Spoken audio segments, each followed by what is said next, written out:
I believe we may be moving into one of the most consequential summers that we have ever existed. When we look back on the summer of 2026, we're going to know that everything changed. It's really going to depend on how you look at the world.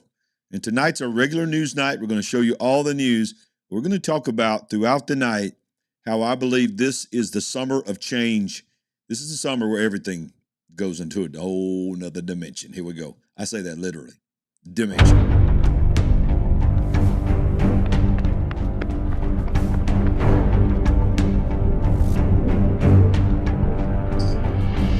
In the name of Jesus, you with me?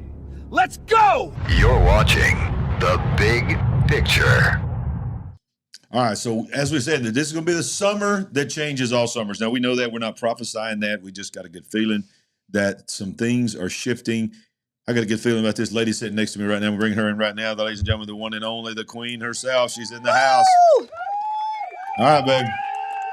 It's the summer of chaos, the summer of change. I agree with that statement. So you do. I was going to come right out the bat and ask you, because I made that thumbnail, didn't even get a response from you because we were just going in crazy directions today. So what do you think about that statement that I feel like that when it's all said and done, we're going to look back on this summer and we're going to see that it changed a lot of things about what we know? I mean, I can't help but agree with that statement when this year has been crazy and you don't know from week to week, month to month, what is about to happen. Yeah. We're now in war. Yep. And I don't think anybody really thought that we would be at the end of February, but here we are. Yeah. And just the war alone is crazy. Every time you turn around, the president is making statements and I don't know, maybe it's part of his strategy. Maybe things really do happen that way and he has to just respond in the moment. But yeah, just that one thing is chaotic. And there are so many other things. Well, then you factor in that it is believed by many this is the summer of disclosure. And this is, when they're going to start talking really on a level of UFOs that we've never talked about. Right. And we've got the movie that's coming out that, many people believe is going to shift the thinking of everything as far as pondering our origins, creation, all of this. Yes. And then, then we've got the midterm elections. Those are going to speed up and there's going to be all kinds of false flags that happen probably to bring us into that point. So yeah, that's why I say this, all of that, the midterms are in the fall, but they heat up in the summer. So I really believe that this summer is going to be something wild. Right. And look, we talk about disclosure all the time on this show. And sure, it may unfold that way, but it may not as well. Exactly. But if nothing else happens outside of this movie release, I think that alone will shake some people and it will begin to shape and mold their thinking. Those who have not even given it much thought to this point. I think some people are going to take pause and begin having conversations about this. Those who in the past have just shrugged it off and called it nonsense and not even wanted to be in a conversation, I think some brand new conversations are going to start with people you never thought would be talking about this. I agree. 100%. All right, well, let's get into the news tonight. First off, big news, y'all. Life-changing news. King Charles and Queen Camilla Thank God. is now in America. We have to cover it only because it's in the news. Yeah, it's not a big deal to me whatsoever. But King Charles III and Queen Camilla arrived in the United States at the personal invitation of President Donald Trump on Monday afternoon, greeted on the tarmac by a military honor guard, a party of the U.S. Army, Navy, Air Force, and Coast Guard personnel formed up on the Hard at Joint Base Andrews in Maryland on Monday afternoon to greet British monarch King Charles III and Queen Consort Camilla for a 4-day state visit. The invitation of the royal couple to come to Washington, D.C. was made by President Trump after his state visit to Windsor Castle last year and forms part of Britain's contribution to the celebrations marking the 250th anniversary of when we whipped your rear end. Yeah. Just saying, just where we just went ahead and took it to the woodshed. Did they bring gifts or did we offer gifts to them? I think they brought gifts. Okay. So the red carpet was rolled out for the king and queen after the Royal Air Force jet came to a halt. The aircraft, which bears the royal cipher of Charles III, flew the royal standard and the U.S. stars and stripes from a special folding flagpole deployed from the flight deck as it taxied towards the welcoming party. The royal pair met dignitaries with UK Foreign Minister Yvette Cooper and Britain's new ambassador to Washington, Sir Christian Turner, and stood to attention for a rendition of the national anthems of the two nations played by the U.S. Air Force ceremonial band. And they're here for 4 days. 4 days, and here's an interesting thing. You know, you're gonna be the only second, which it's really weird to say, only the second to speak before Congress because your mother was so long as the queen. So you have to. How many years did she serve? I mean, I don't even know. Didn't she come in to take the throne in like the 50s? Something like that, yeah. Yeah, absolutely. So good grief. Yeah, so he's going to address the Congress, joint session of Congress. He's going to he's going to Virginia and something else. But interestingly, in 4 major events, one is an AI event. And I thought, wow, I saw this on the news tonight. I was like, of all the things you're going to list, your important things, you're going to be a part of an AI event. And I think that speaks to what we're talking about, is Yes. AI is accelerating on every level to where the King of England comes to the United States of America to help us celebrate our 250th anniversary birthday. And while you're here, you got to make sure that you attend a very important AI event. Wow. And do you know where this is taking place? Well, I don't know. I'm assuming Washington because Melania is heading it up. Okay, great. Yeah, because, she's very involved in AI herself with, AI, cyberbullying, and some other things, Definitely. At least that. So you look, I don't want to spend that much more time on it, but we just wanted to say that. You're already over it. Okay. I'm already over. I mean, already over. We're done. We spanked y'all's rear Done end. here. And look, no disrespect to our UK folks, because we got a lot of folks that watch us from the UK. Right. But y'all know we celebrating 250 years for something particular. And you're a bunch of snobs, and we're just being nice. No. Being nice because we have to. No, they're not snobs, Sandy. Don't you say that about our UK friends. They're not snobs. Okay. That was just, she was joking. You're not snob. Because literally, we do have a lot of people that watch us from the UK. Okay. And we love them. We have partners from the UK. Yes, and we do love y'all. In fact, we had somebody at the Big Picture Conference from the UK. Which was awesome. So do you want to retract your statement of being snobs? Okay. Not the citizens. Yeah. Maybe some of the administration. Okay. Just a little bit. All right, here we go. Well, not to mention our own, okay? I'm sorry. We're a little snobby as well. Y'all aren't citizens. You are subjects. That's true. That's true. They are subjects. Yes. All right. Well, of course, everybody. Did anything happen in the news this week? I mean, anything I heard major? there was a commotion, some kind of ruckus on Saturday night. Yeah. I thought we were gonna.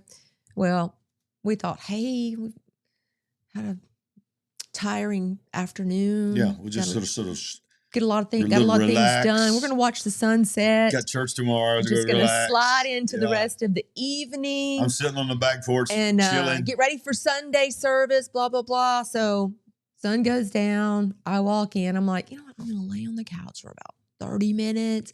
I'm going to get up. Yeah. Going to get busy working Slow on news night. Sunday things. My derriere had only hit the couch cushions for about 30 seconds when I said, hey, you better get in here. You're going to have to go live. Yeah. Now we can be a little lighthearted in the sense because no one was actually shot other than the Secret Service agent, and his bulletproof vest saved him. It is a very serious thing, but it's just the world that we live in, to where here we are, and if you go to a news cycle, let's say you go to Breitbart or some even conservative. I'm not even talking about CNN or others. You go to the website now for news. The attempted assassination of President Donald Trump is at the bottom of the page. Oh, already? That's how fast news moves, okay? But we do need to cover it. We're going to cover extensively because a lot of people's got a lot of feelings about this. Yes. Okay, this is the guy here that they're saying that did it. White House Correspondents' Dinner shooter. Let's see if I can zoom this out a little bit so I can read this.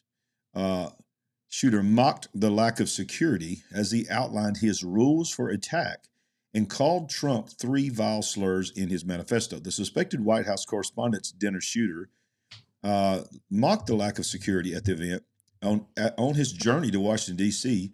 in his manifesto. Cole Thomas Allen. Y'all, I'm going to show you something tonight about old Cole Thomas Allen that you want to talk about a conspiracy. I got a conspiracy that I'm going to drop tonight that I don't know if you've seen, but here we go. Here we go. Cole Thomas Allen, remember that name? 31, a teacher. What is up with our teachers? Our teachers are losing their minds, y'all. They're making videos about celebrating Charlie Kirk being assassinated, Donald Trump being assassinated. Right. They're promoting the gay agenda. I mean, what happened to just teachers wanting to teach kids? But it just seems like so many teachers. Was he a part of NASA before he was a teacher? We'll get to that. Okay. All right. A teacher from Torrance, California was seen attempting to boat past a security checkpoint while armed with a shotgun, a handgun, and several knives on Saturday night. I want you to imagine this is how he got all those to the magnetometer. Okay. Mm-hmm. All right. Aliens. Alan. Magnetometer. Is that how you say that? What did I say? Magneto? I'm thinking about X-Files. Magnometer. Okay. Alan's manifesto. Somebody help us out here. Right there. Is it magnetometer? It's magnetometer. Okay. It's magnetometer. So it's not magnometer. No, it's magnetometer. That's what I said. He exchanged fire with Secret Service agents before they tackled him to the ground and arrested him. One agent was struck in his bulletproof vest and is expected to recover. No one else was harmed. His manifesto, which was obtained and published in full by the New York Post, detailed his reasoning for the attack. His, quote, rules of engagement and a rant about how little security he encountered. Listen to this. Yeah. What the blank is the Secret Service doing? He wrote in a postscript manifesto. I expected security cameras at every bin, bugged hotel rooms, armed agents every 10 feet, metal detectors out the wazoo. What I got, who knows, maybe they're pranking me, is nothing. The radicalized teacher described a sense of arrogance at the Washington Hilton Hotel where the dinner was held. The security at the event is all outside because apparently no one thought about what happens if someone checks in the day before. So he had already checked in the hotel. Just the day before? The day before. I knew he was there earlier. I thought it was even earlier than that. Yeah. Okay. So this is the moment, and this is just this is the viral moment. Right. Look at Trump, and then look at Melania, and what's her name now? I can't even remember her name. Carolyn Leavitt. And then this dude here, supposedly all kinds of people was using that little note there. He's a what? A magician or something. Okay. Oh, he opened up with something. Yeah. Okay, so he was apparently, I watched something today. He was guessing the name of Carol. Does that say Vivian? It says V something. Okay. He supposedly correctly guessed the name of her baby girl that's going to be born soon. Vivian. Well, that's probably why the president of the press club was, at the moment this all happened, went while looking at the piece of paper. So he must have just said it, and she was just shocked. And at that moment is when it happened. Exactly. So this is where things just, people nowadays, everything's got to mean something. So this is the Secret Service agents we're seeing with their guns drawn. This is the guy supposedly. What's his name again? I can never remember. Alan something. What is it? It's up here. His name is Cole Thomas Allen. Cole Thomas Allen. All right. So let's continue. So now this guy here is telling you that all you needed to get in the hotel, all the way to the checkpoint of the metal detector, was simply a ticket. Everyone would have like different descriptions of what had happened, but like it was a very traumatic evening for lots and lots of fellow journalists, and definitely it was indeed like surreal moment to live through. Mm-hmm. Absolutely right. Look, Michelle, we've got your social media posts. I think just a little while ago you posted this on your social media accounts, so we can show it there. It's the ticket that you needed to get in. The point you're making here is that this was the only thing that was required to gain entry to the lobby. You say there's no security screening prior to entering that lobby. I want you to know something about the ticket. There's not even a barcode. There's not even a QR code. It's just a printed ticket. And listen, that's all you needed. I've seen multiple little shorts and videos of people saying, security. There's no security. There's no security. All we have to do is show our ticket. Yeah. I mean, there were the magnetometers at the front door, at the foyer. Before you went in. Right. But, yeah. People were complaining, or they were questioning and complaining. It does seem odd for whatever reason this was done. Look, it seems very odd. Oh, okay. It seems very, very odd. One of the things that I said to you immediately was like, this is just an inside job, because of course he's making well, you go all the way back to what the shooter, the alleged shooter, is saying, that there was no security there, whatever. But he had to have put he checked in, and by the way, he rode a train. This is the narrative, all the way from California with his weapons. Oh. Do you understand? He didn't buy the weapons in Washington, D.C. He come from California on a train with his weapons. How do you get the weapons on the train? Do they not have stuff like airplanes? Obviously not. He checks into the hotel the day before and is shocked to realize they didn't think about somebody already being in the hotel. Right. So he puts the weapons together, and dude was fast too. And he sprints with all those weapons. It was had to be a suicide mission in his mind. Let's highlight what Beth Kay just said. What she said? She's two up. Now I'd seen this. A lot of people probably hadn't seen it. Cole Thomas Allen, JPL, Jet Propulsion Lab, 2014, missing scientist, Henry Martinez. This person posted the name Cole Allen in a post. What? I'm getting to that. Okay. Don't try to be spoiling my news. Okay, I wanted to make sure that was mentioned in case you did not have that in this story. You talking about where on the X post? On X post, I believe this is the man who just posted his name, but also that she says that was part of the Jet Propulsion Lab, or JPL, and even spoke of time travel. Now on his post, he spoke of time travel as well. That's a special nugget for me. I missed that part, but that always gets my ears perked up when I hear something about messing with time. All right, so we appreciate the live chat, but sometimes the live chat's trying to get ahead of me, baby. Just wait on me. All right. Okay. All right. Well,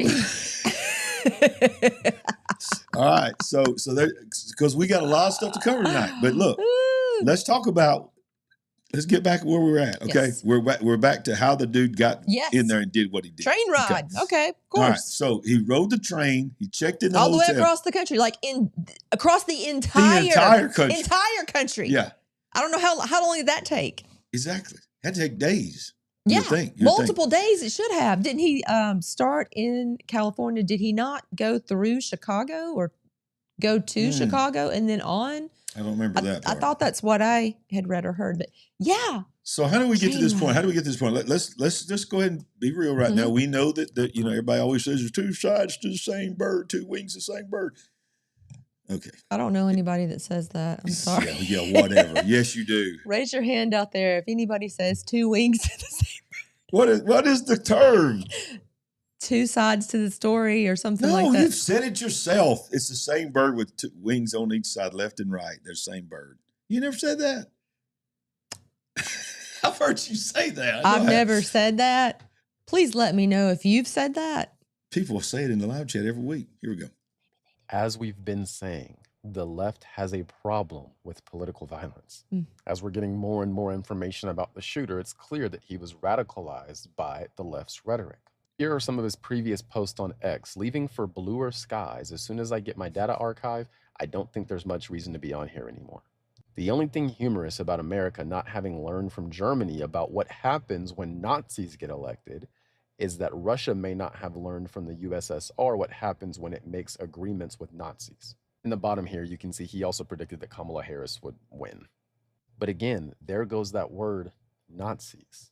On top of that, his manifesto has been released, and he was talking about taking out high-level officials in this administration. That was his goal. He talked about Trump being a fascist, a pedophile. Who is consistently pushing that rhetoric?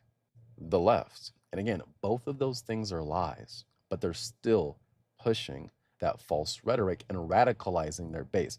I've been saying this. The left has a problem with political violence that they do not want to confront. In a situation like this, when it's clearly a left, by the way, this guy lived in California. He was a teacher. He's donated to Kamala Harris. He was a liberal. What you're going to see from a bunch of accounts on the left is they're going to come out and say, well, the right's still more politically violent. Look at all these studies. And they're going to try to use studies that count two white supremacists fighting each other at a bar as political violence. I'm trying to tell you the right has a problem with political violence. It's the right, guys. It's not the left. When Joe Biden was president, let me know when something like this happened by somebody radicalized by right-wing talking points that was talking about taking out his entire administration. The left has a problem with political violence. It's true. And rather than accept that and say that's something we need to work on, what they do is they ignore it and point their finger at Republicans and say, you guys are the ones who are politically violent, even though, you know, we're the ones who are shooting ICE agents, attacking ICE agents, trying to assassinate Trump multiple times, trying to assassinate Supreme Court justices, get into their house, do whatever. It's you guys who are the problem, not us. It's unserious, and it continues to perpetuate a permission structure for violence against conservatives. Also, let's not forget who was just assassinated, Charlie Kirk. Again, that individual was radicalized by left-wing talking points. If you are being a reasonable person, it is very clear currently who has a problem with political violence, and it's not the right. It is the left, but the left will try to gaslight you into believing otherwise. It is absolutely insane. Later on, maybe today or tomorrow, I'm going to go through and get more. So this is my opinion, okay? And I, by the way, for the record, several people in the live chat have said that they do say two wings on the same bird. But also, equal amount of people are laughing at me and saying, I do say it now. It's a new part of my vocabulary now. So you're welcome. You're welcome. You're welcome. Two wings of the same bird is all a great, donations appreciated. Yes, yes. But look, I understand right now that there is equal bad people on both sides, okay? Yes. And the whole argument of what I was trying to say about two wings on the same bird is I've actually heard several people say it's the same bird. It's called the political agenda. That the bird is not a party. The bird is the beast system.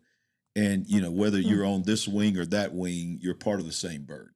And I get that, and I understand that. But it is a thing in our world that we live in now that the left is becoming very violent in their rhetoric, and you now see.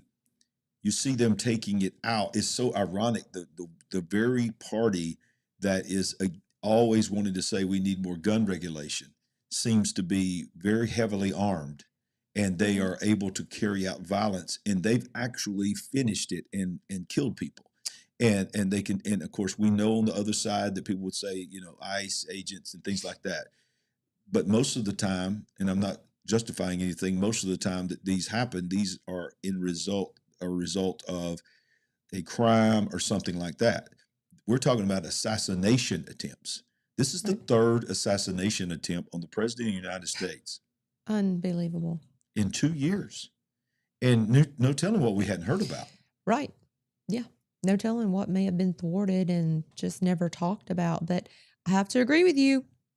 There does seem to be more violence coming out of the liberal left, and they do seem to be constantly radicalizing groups for one reason or another.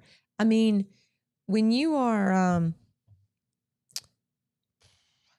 radicalizing people and they go after, you know, government officials, if they go after people that are operating for different agencies, yeah, we may not like what they're doing. I mean, I'm sure the left doesn't like the processes and what they're doing, but where is any kind of self-control, and where is any kind of correction when it goes off the rails? With free speech, you know, I don't know what's going on with my mic. Does it sound weird to you? Does it Yes. sound like it's like a Yeah, busted? it's making a slightly Yeah, it's weird. And yours is not doing that. strange I don't know noise. what's going on with my mic. So Mm, we just got to roll with it. interference. Yeah, we're being attacked by the NSA. But Right. here's the thing. Yeah, free speech. You ought to be able to say whatever you want to say in this country. That's what makes us free. And even if it's, you know, even hateful speech at times, okay, there's not, as long as it's not violent. Right. And when it gets violent, that's when it's taken too far. But People are threatened to speak at all, Yeah, let yeah, alone in right. disagreement if you even Well, open your mouth. think about this. Me and you on this channel, thank you for that super chat. Yes, thank Me you and very you much. on this channel still have to watch what we say, even though things have changed dramatically since the since COVID. You know, we can But say there are COVID, we multiple still- times yeah, where we are choosing our words, yeah, you know, exactly, or making up new words. exactly. Sure. All right, so I'm gonna do something. Okay. Please stand by, folks. You know my OCD. Yes. I was saying to myself when you said that's okay, we're going to go with it. I was like, that's Testing. We should start a timer to see how long that lasts Yeah, because that's yeah, not going to yeah. last at I'm all. gonna have to roll. Now look, this dude right here. He's just. This is what I'm talking about. They talk about, they call Trump a Nazi and all this kind of stuff, and they work up this rhetoric, and then they say you need to tamp it down. You need to tamp it down. Tamp down the rhetoric, Trump. But 2 days. Watch this. Days before the latest Trump assassination attempt, Jimmy Kimmel gave mock White House Correspondents' Dinner speech, pretending that he's doing it. And he literally says, Mrs. Trump, and I don't have the video here, I thought I did, but see what the comments are. So, of course, our First Lady, Melania, and then they show a picture of her pretending like she's in the crowd, is here. Look at Mel, so beautiful, Mrs. Trump. You have a glow like an expectant widow. And everybody laughs in the crowd. This was how many days before? 2 days ago. He said, Melania's birthday is on Sunday. That's right. So wait a minute, was this like a Friday night show? Yeah. This was part of his regular 2 days before. Okay. Yeah, on his show. Mm-hmm. Yeah, Yep. 2 days before. Thursday. Okay. Thursday. He says, he goes on to say, Melania's birthday is on Sunday. He's pretending to talk to her. That's right. She's planning to celebrate at home the same way she always does, looking out a window and whispering, "What have I done?" As you are all aware, Melania is a movie star now. Her documentary has a score of 10% on Rotten Tomatoes, which is a website name for her husband's. What just happened? And we just lost monitors. We just lost the monitors. don't- Stay with us, ladies and We gentlemen. literally just lost All our monitors. three of them just went down. Like, okay. What is going Yay! on? We are under attack, y'all. What just happened? First his microphone, now all of the monitor. Okay, you got them back? Okay, I think I might have got it back. Maybe Let's they're see. back. Okay. Okay, maybe we struck a nerve. Wow, y'all. I'm telling you, this is crazy. This is crazy. But yeah, why do you think that's a joke? Okay, How is that a joke? why do you get away with it? This Yeah, is that's this what I'm is saying. essentially the problem. We all have bad ideas. Sometimes we, stumble and fumble over our words, or we just come on out with it and be completely stupid. We usually have a moment of correction by someone, or in this case, maybe a knock should come on the door. Mm-hmm. Hello, Mr. Kimmel. We're here with the government. We want to talk to you Yeah, right. about your show last night. And, It used to be that way. If you even yeah. insinuated to assassinate the president or right. any standing congressman, Exactly. you were visited by the Secret Service. Yes. But now it's just everything changed with the first Trump administration.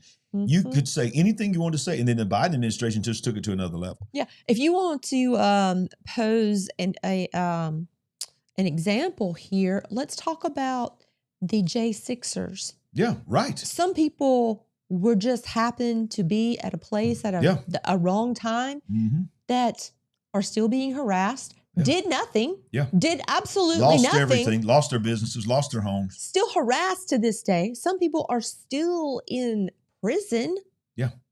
Yeah, right. And this And guy, you want to have somebody on national television say things like this? right? With no interruption in his life And whatsoever. there'll be no repercussion. Nothing. Nothing. Well, now Melania has had enough. Good. She come out and posted today, and this is not like her. She came out and posted, Kimmel's hateful and violent rhetoric is intended to divide our country. His monologue about my family isn't comedy. His words are corrosive and deepens the political sickness within America. Mm-hmm. People like Kimmel shouldn't have the opportunity to enter our homes each evening to spread hate. Come on. A coward, Kimmel hides behind ABC because he knows the network will keep running cover to protect him. Enough is enough. It's time for ABC to take a stand. How many times will ABC's leadership enable Kimmel's atrocious behavior at the expense of our community? Exactly. Enable, allow. At the very least, should he not be reprimanded by the network? Should be. Should an apology not be submitted? He forced, first of all, the network make an apology and force him to make an apology. I mean, I say, First Lady, release the Kraken. Let it go, baby. Come on. Come on. Release the Kraken. Well, look, the same network as ABC, and of course, they own The View. And The View was rejoicing today, of course. And, that's nobody's calling them out. Why is that even still a thing? Exactly. Help us, Lord. Yeah. The View relished Trump and his cabinet felt the fear for their lives during the WHCD in push for gun control. Let's see if I got a video on this one. It's usually because I got things blocked. Let me see if I can get this video to work because I want y'all to see this video. See if I can get it to work. Come on. Here we go. All right. So this is it, right? This is the day after the third attempted assassination on President Trump or his administration, period. Doesn't matter who it was, maybe even journalists. This is their reaction. But now that room was full of some of the most important political leaders in the country right now. Right. Now they know, they've lived it in their own flesh, the fear that our school children go through. Yes. Now they know what it's like to have to jump under a table the way that school children jump under a desk. And we are a country that is vulnerable to this. We have now seen shootings in malls, in churches, in temples, and Walmart. Yes. We saw it in with the Republicans. And so, you know, I still don't understand how Congress took no action after Sandy Hook, after 20 children between the ages of 6 and 7 were killed. But maybe now that they have felt the fear themselves, they will do something. But what I don't gun understand reform. is how. All right, so here's my comment on that. Obviously, these are all tragedies, horrible tragedies she's mentioning. Yes. We always know what's coming out of those tragedies, what the talking points are going to be. So instead of condemning, yes, condemn what happened, but instead of also taking it further and condemning the rhetoric that caused him to be radicalized, which is what they're doing right now, this is further radicalization. They go straight to the answer is just get rid of guns. If we just get rid of guns, we'll stop. No, it's evil. This is demons. This is demonic. Yep. You cannot legislate morality. That's When in the world are we going to understand that? The exact words just came to my mind. You can't legislate it. Part of me wonders, is the government or whatever agency propping up this show is why it can't just go away and it's definitely die 1,000 it's definitely deaths? propped up. There's no doubt about like that. CNN has been. Yeah. I right. mean, when your viewership is so very low. Yeah. There's nobody watching CNN. But you can't go away. You don't go away. Yeah. What is going on? Something else is happening, right? Yeah. Well, did they get some of that USAID money? I mean, exactly. help us out. Hey, we're going to cover tonight at the Southern Poverty Law Center. The lawsuits that are coming against them is that they're taking NGO money. They were taking what you're talking about, the aid money that you were just speaking of, and they were using it to pay organizations that they oppose to have false flag events so that they could ramp up the hatred. I mean, okay. So this is what's going on. Let's do another comparison. We know that George Soros does things like this and that he funds things like this. He funds different groups to show up on site and cause problems and wreak havoc and all this kind of thing. But now this is an actual government agency or getting government money. Government money. Yeah. Well, look, you say what you want to say about Trump, and there's all kinds of questionable things about Trump. We know that. We cover that as well here. Right. And yeah, I saw somebody earlier talking about how interesting and how convenient it was that immediately afterward, everybody's talking about on the Republican side, we need the ballroom. We need the ballroom. We need the ballroom. Oh, yeah. Okay, absolutely. Ballroom's coming. There's no doubt that was ready for something like that too. We're getting the ballroom. So yeah. I mean, I thought that myself. I mean, I literally not thinking the narrative was just going to go everywhere, which I knew that too. I thought myself, hey, be a good thing if we had that ballroom. I'm sorry, I did think that. I was thinking if we had a ballroom that had that giant AI supercellar underneath it, that's the real reason that it's being built. You think it's going to hasten absolutely, now? absolutely. They're pushing it. But watch this. So Trump, you can say this about Trump, but Trump, he's not scared. He's not scared. He'll go into the lion's den. And he's a media guy. So what does he do? He goes right straight to the enemy. He goes to the lion's den. He goes to 60 Minutes. They hate him. And, she tries to get him. So I don't know if this is the clip or not, but I hope it is. Oh, come on. Why can't I ever play a video? Come on, y'all. Let's see if this video This is going to be a good one too. I Yeah. hope you can get that to work because I want to see this. I haven't seen All right, this. so I one. got to wanna turn see off my this ad really bad. blockers and all this kind of stuff. Obviously. Oh boy, hang on. they want to make their money. I get it. Hang on with us. right, come Missed you yesterday, Marsha. I looked All for you and I did not see you. All right, here we go. Let's see if we can play it now. What is going on? That's why there is no Okay, you got to play it. You got to play a stinking If ad. you're a Christian and don't know that the cure for type 2 The Shut up. so-called manifesto is a stunning thing to read, Mr. President. He appears to reference a motive in it. He writes this quote, administration officials, they are targets. And he also wrote this, I am no longer willing to permit a pedophile, rapist, and traitor to coat my hands with his crimes. What's your reaction to that? Well, I was waiting for you to read that because I knew you would, because you're horrible people. Horrible people. Hang on. Yeah, he did hang on. write that. Listen.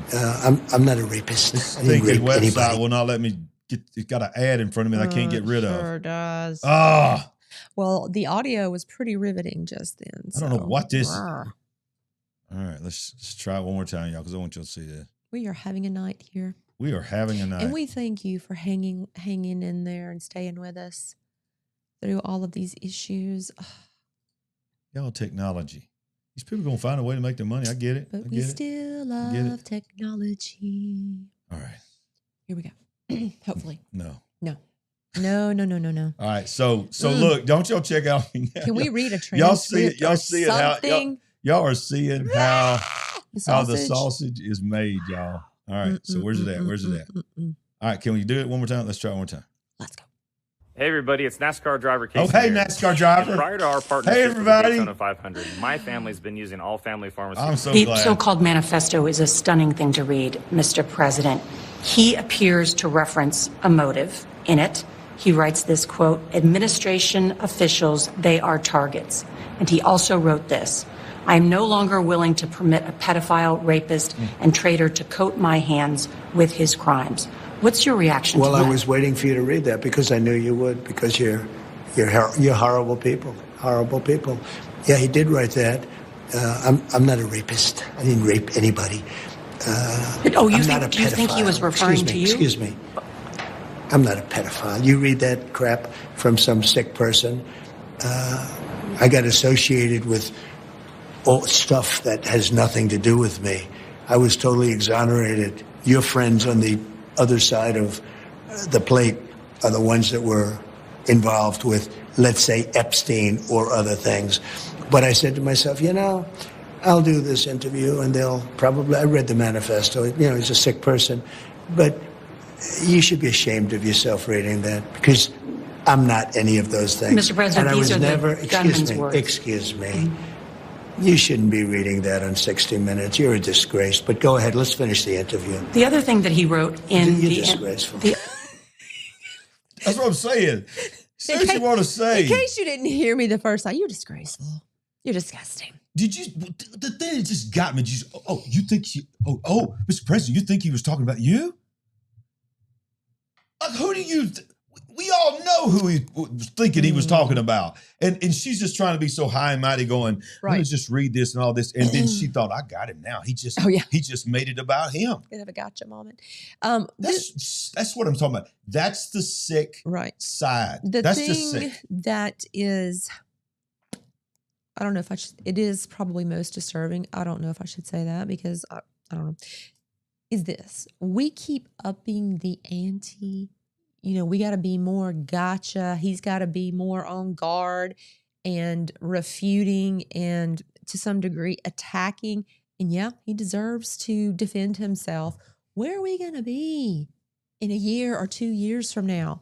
Are we just going to have, what do you have to do to get the same shock value?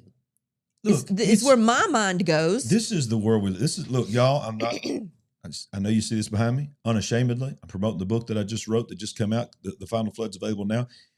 You need it. You need it because this is what we're talking about. This is man's heart is evil continually. Yes. That's what the days of Noah was. His heart was evil continually. It's getting more evil. And you know what's happening? It's now spilling over to the church. This same gotcha journalism is all over YouTube in the ministry. It is. It's like every single thing, you can't scroll and try to find something about God without seeing multiple. For every one post that's great, it's three videos of people exposing this person that they don't agree with, or exposing them for something bad that they did, but which needed to be done on the ground level. But then it gets blown up because everybody says, hey, I saw that guy expose that guy and he got 1 million views. So I'm going to do the same thing and see if I can grow my channel. And the next thing you know, you're turning people against God. You're turning people against the church. Yes. And it's the same spirit. It's the days of Noah. I'm telling you, it's the world we live in. It's disturbing. It's disgusting. And when, the small church like us, we are just trying so hard to continue to do the good work that we're doing. We don't need to be worrying about this on top of everything that we have to do to try to reach out to people and pull them in and, see them go through the transformation and get raised up one level after another to where hopefully they can be a leader in the church as well. We got to battle this too. Got to battle this too. Y'all, if you haven't smashed the like button, go ahead and do that now. If you're brand new to our channel, go ahead and subscribe. Hey, subscribe even if you hate us. Because if you hate us and you're still 40 minutes in. Has it been 40 minutes already? Already, 40 minutes in. And y'all, let me just tell you something. If you hate us and you think you hate us and you're still 40, you're not really a hater. You're a secret lover. Secret lover. Guess what? We love you too. We love you too. Keep singing, babe. That was good. Secret love. Is that a real song or did I just write one? I don't think so. I think I just wrote it. Y'all, speaking of my book, go right now. Don't go right now. Watch the show. Watch the show. After the show. Or maybe open another browser tab and go to thefinalflood.com, thefinalflood.com, or go to Amazon, search for my name, search for The Final Flood. Look at that. Number one bestseller. Beautiful. That's because of you. Woo! Yes! I'm so thankful. Beautiful. God is so good. Yes. He's blessing people all over the world with it. It's an equipment manual. Let me tell you something. I know I wrote the book, but I'm just telling you, there's stuff in there that when you read it, it is systematic. I go all the way from the beginning and I just lay it out, and you'll begin to look at things in the world and you begin, oh, okay, that's why. And that's why we wrote the book, because Jesus said in the last days, man's heart will be evil continue, and there'll be a deception that will be on such a level that it will deceive the very elect. Come on. Can we just mention real quick, if you are in the Birmingham area, or if you will be this weekend, we will be going to a community book fair. Yeah, yep, that's right. At, I can't remember the name of this facility. We'll link it down below. Okay, great. Yeah, be this Saturday. In Birmingham on Valley Road. It's going to be over 1,000 people attending. Pretty much all day, all kinds of vendors, we'll kinds be there of signing authors. books. We'll be there signing books. Love to see if you can come out. All right, so Sandy, this is what you were talking about earlier that I wanted to wait till we got to this article, because this is so interesting. Because I heard this when it first came out, and I thought, I wonder if this is real. And Breitbart fact-checked it. He said, fact-checked, and I want somebody to explain this to me, because you really want to go conspiracy mind here. An X account in 2023 tweeted the name of the alleged White House correspondent, thank you for that super chat, White House correspondent dinner shooter, and it is the only tweet they ever made. Okay. Thank you for that super chat as well. Yeah, thank you so much. Thank you. Okay, so an account using the screen name Henry Martinez posted the name of alleged White House Correspondent Association dinner shooter Cole Allen in December 2023. And it's the only tweet made by the account. Now, they fact-checked it. Verdict, true. Social media users discovered the tweet shortly after authorities identified Allen as the suspect arrested at the Washington Hilton. So here's the account, 6:07 p.m., December 21st, 2023, and it has remained active since that day. Here it is. Thank you guys for those other two thank you for all those super chats. Redline and Ann. Thank you very much. So there it is. Look, Henry How Martinez. crazy is this? That's the only thing he's ever tweeted. It's still there. Cole Allen. Okay, what in the world is this about? I want to know what you think, Sandy, and I want to know what the live chat thinks. 2023, is there any significance about December 21st that you can think of? That I'm not off the top of my head, but. That was the day the Mayans thought in 2012 that not a lot of people said that they thought the world was going to end, but I think that's really when the calendar ended. That was when their Mayan calendar ended. When their calendar ended. Yeah, that's when. So people, I'm just quoting what some of the beliefs were, not what I believe. Yeah. That some people thought that the world was going to end on that date. Some people thought that something was going a whole new, that not the world was going to end, but something was going to start on that date. But yeah, so the December 21 date is linked to that. Now, first day of winter solstice. It is the winter solstice. It's also Pastor Paul's birthday, I believe. Yeah, okay. Pastor Paul Begley. That's the biggest one. That's the thing right there. But yeah, if you guys know something else other than those things that were just mentioned, so please. Let's just do a little deep dive here. Okay, you got a dudette, I don't know, somebody with the name Henry Martinez. Right. He's had an account since 2023. He created the account just to make one post to this day. That's all that's ever been there. Mm-hmm. The exact name of the dude that tried to kill President Trump. Now, let's read on. So let me ask you this. Okay. Are you going to say in this article, because my next question is, okay, who discovered this? Did they do some kind of special search? Well, it says right here, social media users discovered the tweet shortly after authorities. So what I think happens nowadays is when, and this happens with us as well, when news comes out, you look at numbers, you look at names, and people have these databases. Searches. They do all kinds of searches. I get that. Okay, so they start going to X, they start searching for the name Cole Allen, trying to watch, probably trying to find his post. Yeah. And they come across this. Yeah. Okay. All right. Yeah. So the mysterious nature of the post has divided internet users into two camps. Some dismiss it as pure coincidence, while others believe that there may be a more complex explanation. The single tweet has generated thousands of replies and sparked numerous conspiracy theories across various social media platforms. Although the theories are flying hot and heavy, the initial question of it, the post, Henry Martinez, is real, and it has been definitely answered. So it goes on to say, now this is the account. The shooter's name, the shooter is called Cole Allen, as an X account, or Henry Martinez. The account only post. So this is a picture of his actual account and his cover, and that's his own. He's following 0 people. Stalagmites and stalactites. Well, Is here's the weird thing about that. In a cavern. All right, so here's the weird thing. I can't see it. Okay. But they have put this in AI, and there's several videos out there where you can see it. Oh, goodness. It's in the metadata. There's a message, right? I don't know. Y'all can't see my mouse pointer, but right in the middle where the dark pink in the middle there. Yes. You see what I'm talking about? Yes. They're saying. Okay. Brace yourself. That right above that dark pink, get ready for it, is Donald Trump, and then where it stoops down and goes back up into the blue, they are able to pull out of this image, supposedly, and you can't believe anything, but they've superimposed it. There's videos out there where it is the exact picture, y'all, of Donald Trump with his fist in the air saying fight in 2023. They're saying that that's in there. I don't see it. But I've seen several videos trying to say that people have deciphered it. Okay. I don't know if this even shows it. Are here. they working for the FBI as well? Look, here's what it's talking about. See, they're showing that they're saying that's in that image. How do you see that in that image?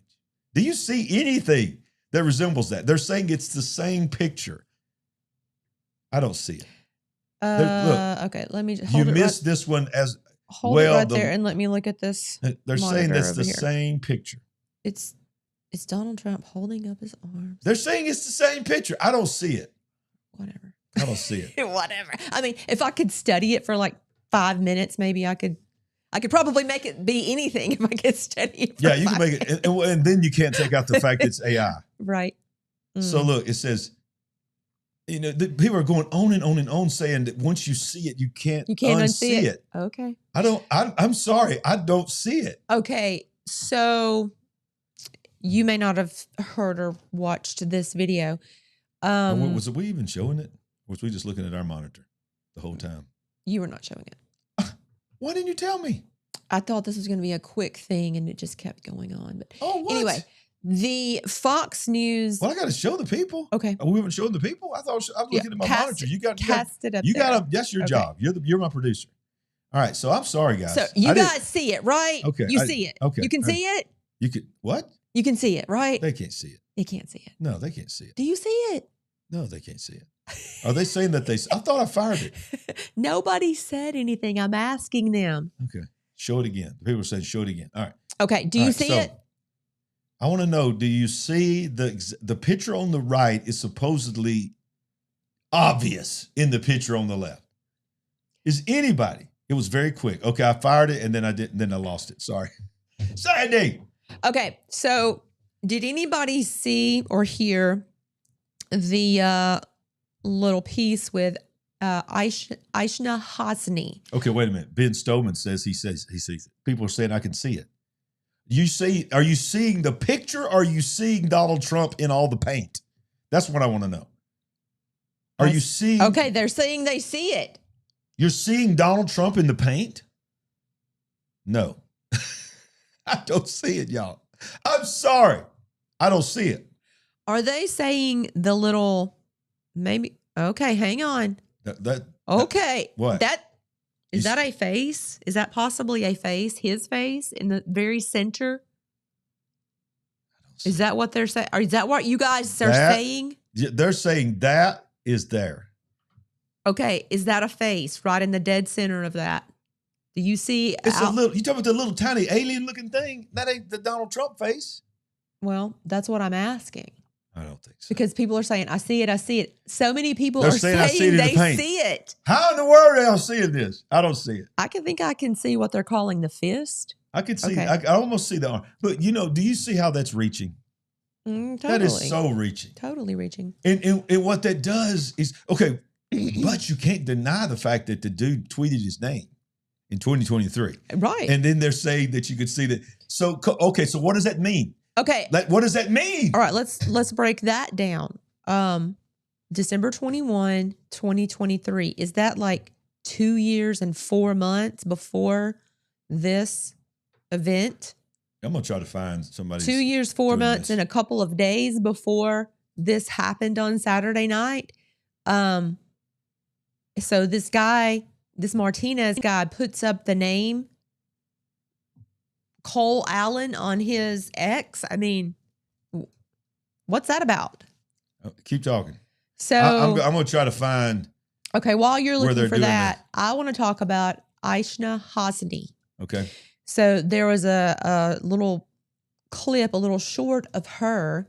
Someone, and I cannot remember who, was asking her, or she said someone came to her. No, I know who it was.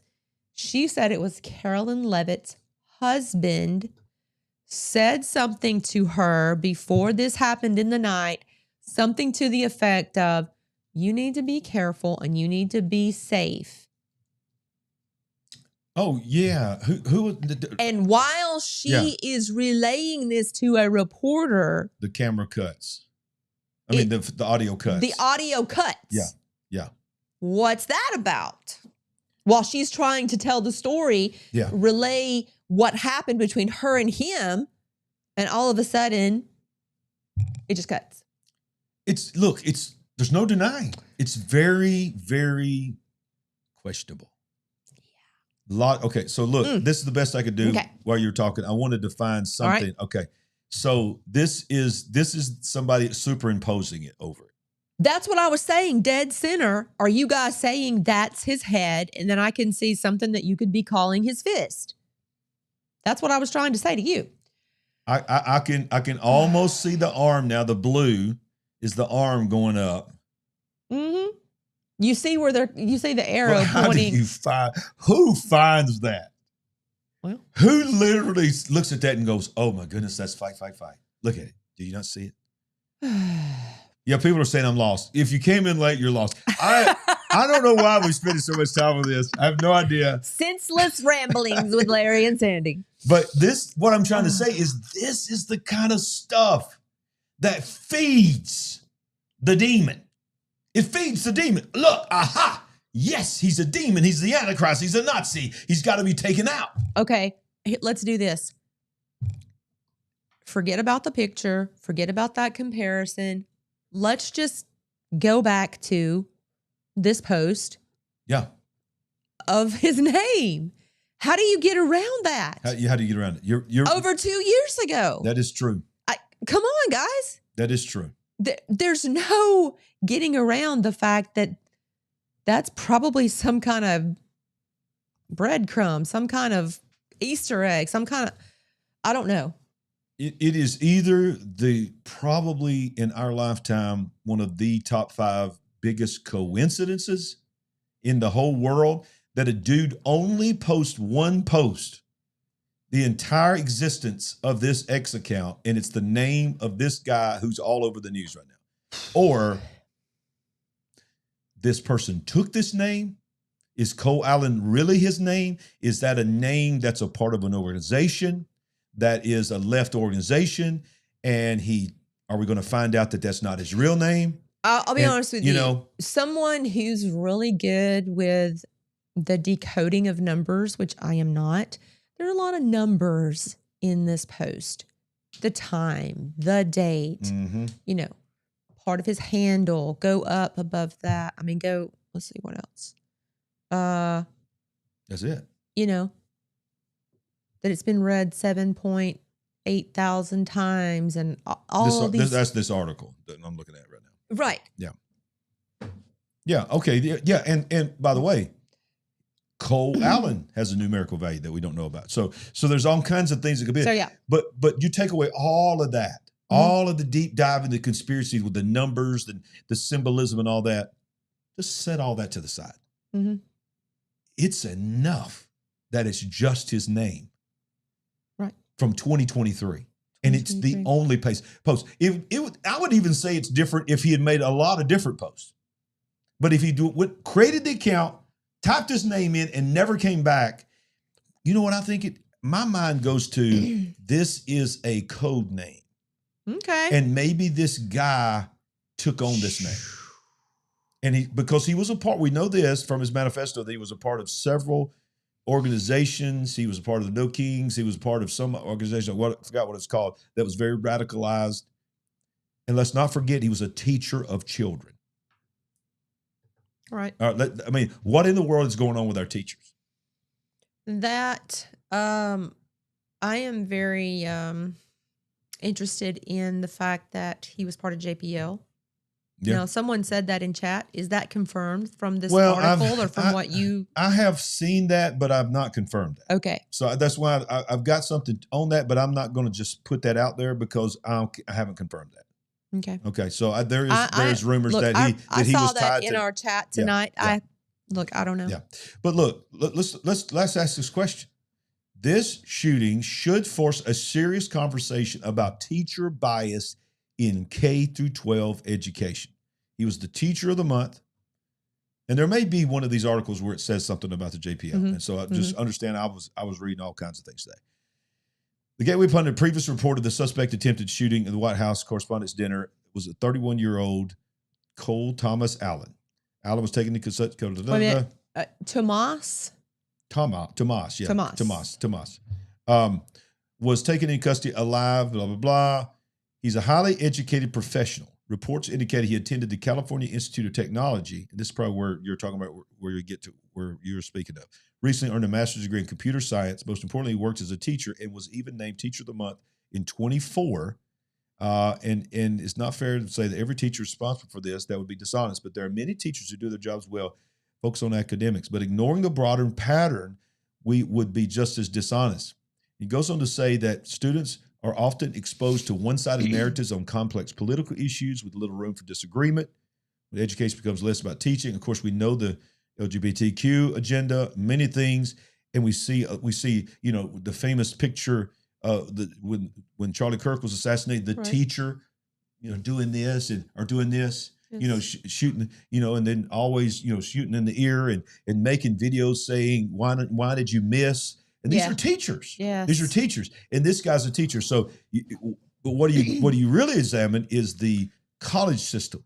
What are they being programmed? What is happening to these young minds that say they want to educate children? And when they get to college, what kind of is there some MK Ultra stuff happening in our colleges where these teachers are being programmed to take this agenda to the children?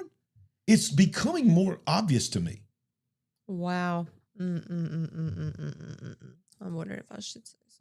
Yeah, well, probably shouldn't if you're wondering, because I know your filter. If you're wondering, you probably shouldn't. If you're thinking, if I'm thinking if I should or Yeah, should you not, probably should the answer not. is probably no. Exactly. We'll talk about it later. Yeah. Well, maybe this is a great segue for us to tell you that we are working very hard right now. We've hit a few roadblocks, but we're going to have a members only area very soon. Don't know the exact timeline, but we're building it right now to where when your mind goes there, we're going to be able to say, don't go anywhere, because if you're on part of our members where we don't have to worry about YouTube, we're going to go to a place where people can go in there, and all of our members, we have a lot of members already. You'll have access to it as soon as it goes live. And then we're going to go in there and continue the conversation. And Sandy, that's when if you think it, you can say it. Okay. Because there's no holds censor. barred. Yeah. So Well, Kimberly says MK Ultra is still a thing. And I, for one, would like to know exactly what she means by that. Yeah. Inquiring minds want to know, Kimberly. So do dish. What is the thing about the tea? Do you serve up the tea? What is it about the tea? I don't know. I could be like the kids and say, clock that. Clock that tea. Something like that. All right, let's get back to the war. We haven't talked about the war in a while. Thanks to Trump, the U.S. now controls the world's major oil transit choke points. The world's critical maritime choke points determine who controls the flow of oil, gas, and commerce between the Mideast, Europe, China, and the United States. The 5 most important choke points are the Strait of Hormuz, the Strait of Malacca, Bab el-Mandeb, and the Suez Canal, the Strait of Gibraltar, and the Panama Canal. Together, they carry the overwhelming majority of the world's seaborne energy trade. And within roughly 14 months, the Trump administration has established or deepened U.S. military positionings at each of them. Each of them. The Strait of Hormuz is the single most important choke point through which every barrel leaving the Persian Gulf passes. Saudi Arabia, Iraq, the UAE, Kuwait, and Iran all export through it with no realistic overland alternative at comparable volume. And then it goes on to break down all these others. So we see that Trump, say what you want to say, understands that the world runs on oil. While the whole world's trying to, for previous administrations, trying to do away with oil. Or we're trying to go green. Trying to go green. Trump comes in and says, look, I know what the world runs on. And he's going in and he's taking control of it. So, obviously we got the petrodollar. I mean, look at what happened to our country, our economy, based on the petrodollar and all of this. But I listened to Michael Yon, Y-O-N. I would recommend you guys check him out.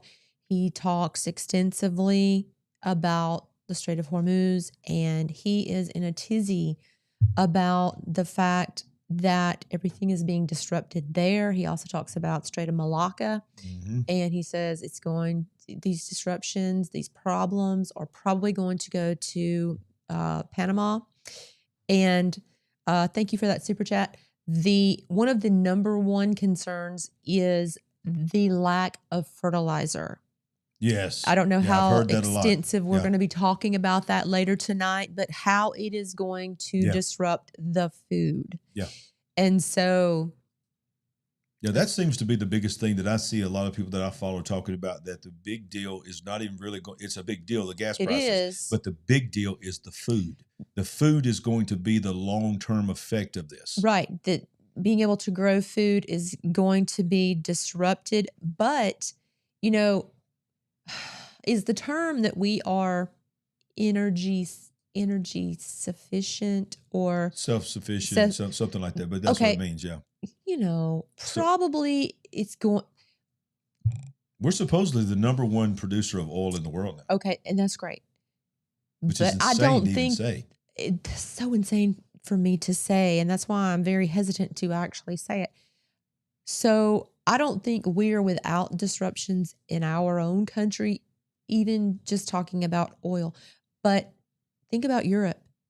Oh, yeah. Europe's in trouble. Are now having issues and probably heading towards much more serious issues. Yeah. Oh, yeah.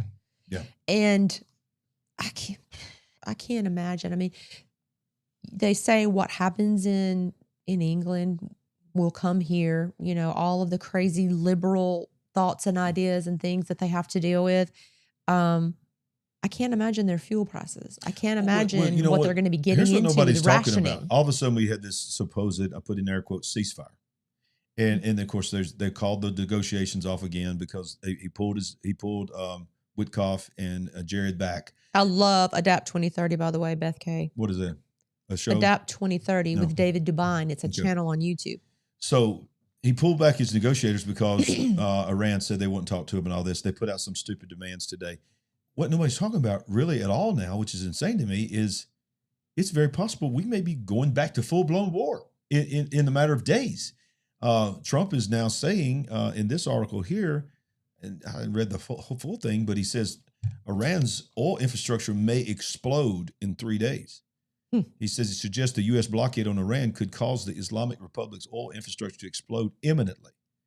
Speaking with Fox News on Sunday, the president said that without the ability to export oil, Iran's storage infrastructure will be overwhelmed within a matter of days, culminating in explosions. Dear God.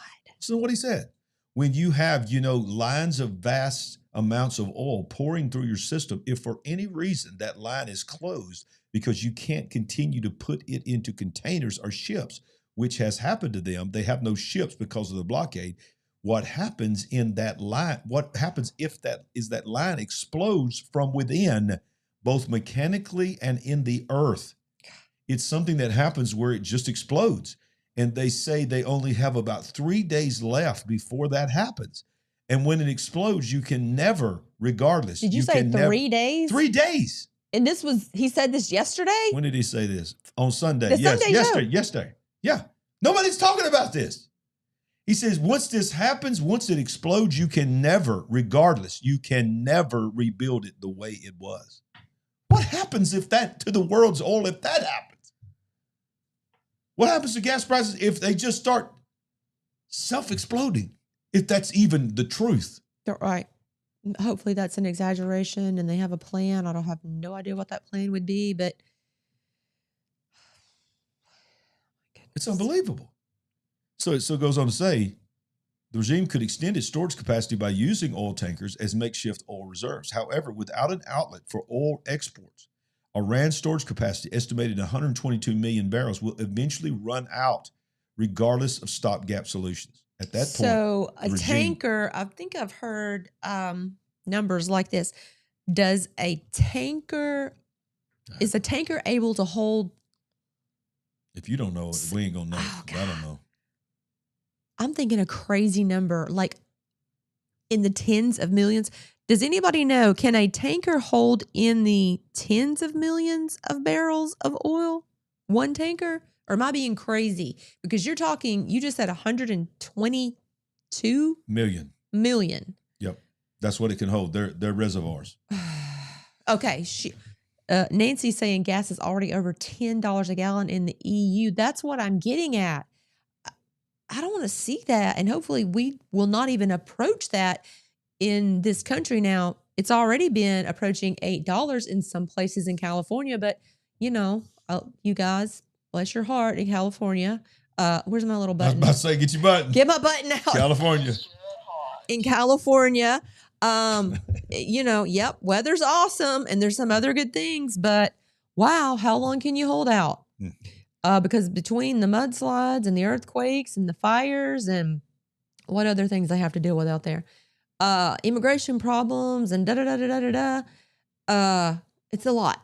Yeah, we're 500,000. People are saying 500,000 gallons. 500,000. Yeah, somebody said, I hear 122 million. Yeah, it said 122 million barrels or gallons, whatever, that it can hold in the reservoirs. On the land of Iran is what he was talking about. And he was saying that since they can't get rid of it, and I've never heard this before, he's saying apparently it just, I guess, pressurizes or something if it's not continuing to flow and it just blows up. Thank you. 2 to 3 million barrels on one oil tanker. Thank you. Look, between 70,000 and 3 million, who knows? It's a lot. It's a lot. I knew that number I was saying was sounding crazy, but yeah, we're all over the place tonight. But we're having fun. We're all over the place. We're having fun. But even if it was as little as 2 million, Is that not insane? It is insane. These things are massive. Do you know the biggest structure? I saw a picture of it. I thought it was AI. Then I fact checked it. It wasn't AI. The largest structure in the history, they say, of humanity that is not taken into account of previous. Is the Pentagon? No. I'm talking about vessel in the world is an oil tanker. Then when I saw this picture of this oil tanker, I thought, okay, what is that on there? And I zoomed in. It on the top of it was multiple like little cars and stuff that were moving stuff around, and they looked like ants. It was unbelievable. You could search it. It's just do a Google search for the largest structure ever built. It's the equivalent of about 5 or 6 of the largest oil tankers you've ever seen in your life, and it's one tanker. Do you remember what country? Oh. No, but it was massive. But wasn't the most important structure that was ever built. The most important structure that was ever built was the Ark. See what I did there? Yeah. See what I did there? TheFinalFlood.com, TheFinalFlood.com. Look, there's other news that are happening around the world. Here in America, breaking today, the Supreme Court allowed Texas's redistricting map to go forward, which is going to be huge when it comes to the midterms. The Supreme Court has struck down a lower court's order that barred Texas' non-congressional map, which would likely result in 5 new Republican seats in the House from taking effect. In a short order issued on Monday, the court stated, "We reversed the district court's judgment," noting that Justice Sotomayor, Kagan, and Jackson, of course, dissented. The order comes after the Supreme Court granted an emergency application in late December, allowing the state to use this new constitutional congressional map. The order stated Texas is likely to succeed on the merits of its claim, blah, blah, blah. In other words, they were able to redistrict. Now, of course, we know that just this past week or last couple of weeks, Virginia did something insane on their side. They went from a 6 to 5 representatives, Democrat to Republican, 6 Democrat seats to 5 Republican seats to 10 Democrat seats to 1, just overnight because of districts. There was one county, they put like 5 districts in one county just to hype the numbers up. It's insane what they're doing now. They're just getting around, they're working themselves around, showing that we're not a democracy. Right. We're really not a democracy. We are a democratic republic. We understand that, but they're trying to go around our constitutional right to vote and to do this. And the census, they're mad about the census because the census also now, and of course, I don't think it's going to happen when Trump gets through with it, but the census was counting just people, not citizens. So a lot of these places that have had all these people deported, they're losing their population and they're worried about the next census. So they start trying to have to redo these districts. Florida's done it. Texas has done it. California's done it. Georgia's done it. Many have done it. So we don't know what it's going to look like, but the numbers are saying, Sandy, that it's looking like, if you believe the polls, that the Democrats are going to take the House and maybe even take the Senate. And if they do, then, of course, legislatively, whatever agenda Donald Trump has left is over. Yeah. He'll only be able to do executive orders. And that's why I believe this is the summer of chaos, because I believe that there is a card in the pocket of Donald Trump, no pun intended, that will trump, maybe pun intended, will trump everything else, okay? And that is the alien card. That is the we are not alone card. Even if it's not that, we're going to get more 4D chess. Is that what you're saying? Oh, it's going to get more 4D chess. But the ultimate checkmate for Donald Trump is to say, oh, yeah. I know there's a war going on. I know the economy's bad. I know this all. But look, let's all get back to the thing that really matters. Aliens are among us. And people are going to freak out. Y'all, that's all people are going to want to talk about. And then AI, then you factor AI into it. And how will you ever be able to know what you are seeing when it comes to the official word is that we're not alone, which is coming? How will you ever be able to know that what somebody posted a video of an alien they saw at McDonald's or something is real or not? Is it going to open the floodgates of fake videos where people are going to feel empowered to just start keeping people in constant fear? That's what I think. That's what I think is going to happen. I think it's going to be a distraction. I think he's going to pull that card. I really do. I hate it because of this. God only knows what's going to be going on in the backfield, in the background, while people are distracted by aliens. Right? That's what I'm saying. Yeah. Because really and truly, guys, whatever's going on now has been going on for a very long time. A long time. And we need to be able to bring people into that reality and help them go ahead and calm down so we don't have to spend so much time and energy with everybody being in a panic and people running around getting away with things they shouldn't be getting away with while that's happening. I love the King Tribe's question. How do you prepare for this? Well, funny that you should ask. This is called the Word of God. Amen. And it trumps. Yes. Keep using that word, but it's a word.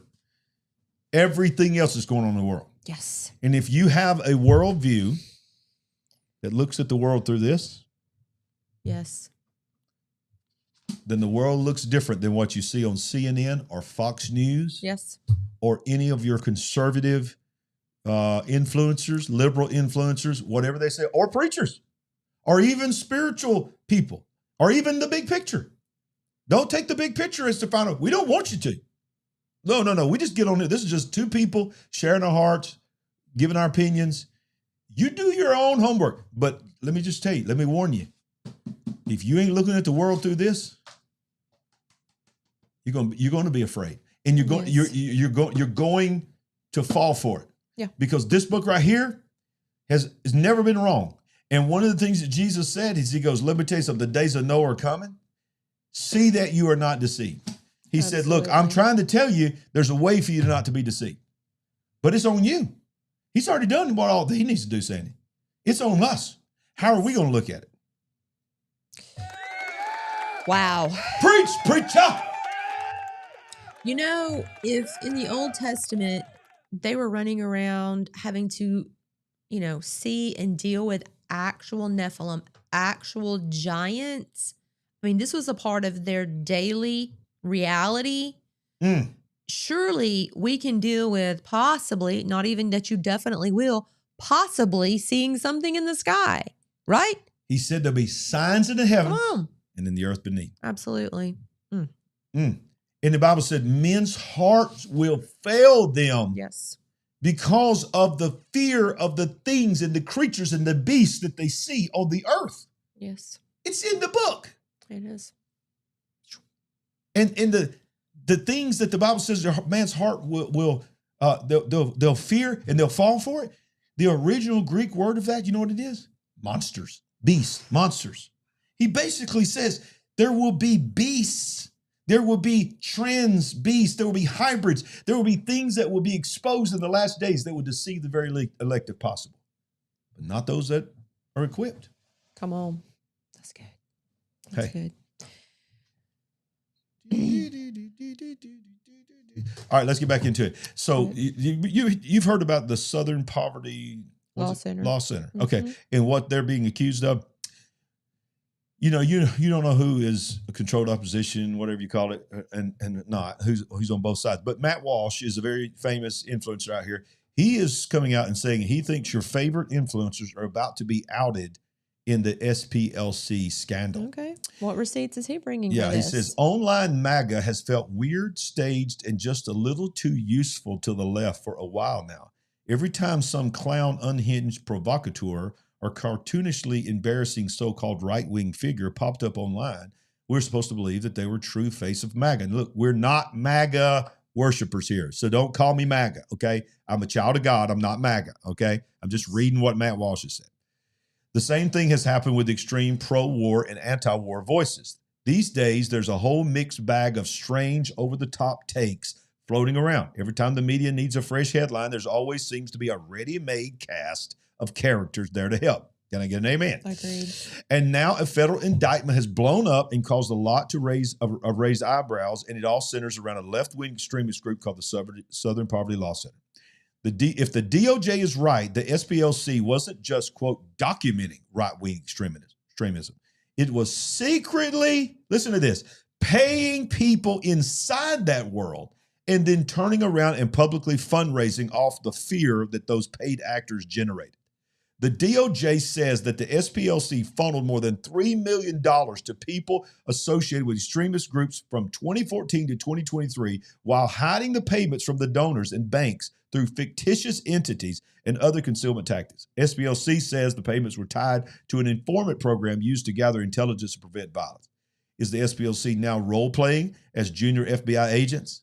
That fight's going to play out in court, but the political damage is already done, and many are wondering who's going to be caught up in the scandal. Now, he's going on. Of course, he's insinuating a certain lady that is Landis, rhymes with Landis, and wow, somebody that's always getting tucked into something. And you can figure out but it's not just them. It's also now what people say that I look like. And it's just weird how, and I get it that they're anti-war, but it's weird how they all turned at the war, and they didn't just turn at the war, they turned at the war and Israel. Yep. That's what they turned at. I figured that's what you're about to say. Yeah, that's where they all turned. Yeah. Okay, so I don't know who's being paid and who's not being paid, and I'm not here to debate because I know there's many kind of different feelings in the live chat that don't agree with me on everything. I get it. I don't agree with you either. But the reality is this. Well, look, somebody's being paid and somebody's being funded. I don't know who's being paid or who's being funded, but we can state the facts. I don't listen to the last one you were mentioning, but the first two, I think it's a matter of, open public record that they have been making comments against the two entities that you were talking about. Yeah. Yeah. I mean, nobody can deny that. There's plenty of receipts out there for that. For whatever reason, they're doing it. Paid or unpaid. 100%. Boy, I love it when the haters come in the live chat. Welcome, welcome, haters. Welcome. Welcome. You know what I love? You know what I love about the haters? First of all, I genuinely love people. So, the Bible tells us to pray for those that are your enemies and pray for those that despitefully use you. Yes. But here's the good thing about the haters. They help us in the algorithm. They get us to get put out there and new people find out about it. So thank you for all those that are blowing up the live chat. Live chat people, just be nice. Be as nice as you can. As long as people are not threatening and doing death threats or anything like that, they can just say whatever they want to say. And come on in there. A man with an argument is a man with an argument is at the mercy of a man with an experience. Okay? So you can argue all you want to that God doesn't exist and never win with me because I've experienced it. I have an experience that goes deeper than your argument. Yes. So what you need is an experience with God, not just an argument. Yep. I digress. Let us continue. I tell you what, let's just go there. Let's just go there. Here he comes. Here he comes. Here he comes. I hear him. AI Update. Brought to you by Uncle Jimmy. It's the Supernatural AI Update. Welcome in. If you're new to our channel, this is the most important part of your entire night. This is the life-changing moment that you've been waiting on. This is when we go into all things weird, all things paranormal, all things supernatural, and ultimately AI, Bigfoot, aliens, UFOs. What is the world talking about? You sent this to me, and I did. And then all of a sudden, our friend Ricky Scapero from End Time Headlines is covering it as well. Well, for those of you who watch Dabu as well. I got Dabu's video. We're going to show Dabu's video. That's where I saw it yesterday, and I may have sent you an article along with that, but yeah. All right, so here we go. Here it is. This is what we're talking about. Of all places, Wells Fargo has been drafted or has a patent described as smart dust. Wells Fargo, not Palantir. And of course, what's going on with my monitors again? Wells Fargo has patented something that's described as smart dust for biometric payment verification. According to a LinkedIn post by Joe Petrocelli. No. Well, I think it's right. Petrocelli. I hear it in my head, but it don't come out of my mouth. Hyphen. that Money. envisions a futuristic layer of biometric security using microscopic sensors known as smart dust. So let's watch the video They that give you're you the talking about. U.S. patent number too, so if you want to look that up. This is Dabu right here. US And let's see what he says about it. Smart dust is not just some conspiracy. It is very real, and Wells Fargo has a patent that has been approved for the smart dust. Look how tiny that is Okay, on his finger. biometric surveillance and payments is what this is listed under US 1135466B1. Tiny airborne MEMS. MEMS devices, aka smart dust, swarm around you. They read your biometrics in real time, your heart rate, your body temperature, your voice, motion. Is this real? Even capturing images. Then they authenticate your payment. Images. No phone, no card, just invisible dust in the air, knowing it's you. They patent this microscopic sensor network, and the government knows about it. It's been out there, and it can also be consumed. I mean, any tiny little speck you see here has GPS capabilities. So if you consume it and it's inside of you, GPS they can tracking. essentially track you. Okay, you're talking about constant invisible monitoring, behavioral tracking, integration with 5G and 6G networks, smart cities that are breathing this in. As the warnings are being put out, when they send a wave through here, like a microwave, and people have got all these metals or smart dust in their body, it's going to react like aluminum foil in a microwave, and people are going to get fried. Okay, so the smart dust, originally a military concept, it's now being prepped for your wallet and who knows what else in real time. This is real deal. Okay, so go back into the article. It says this technology aims to create an invisible multi-layered authentication shield for banking and payments, potentially transforming how identity is confirmed at point-of-sale terminals.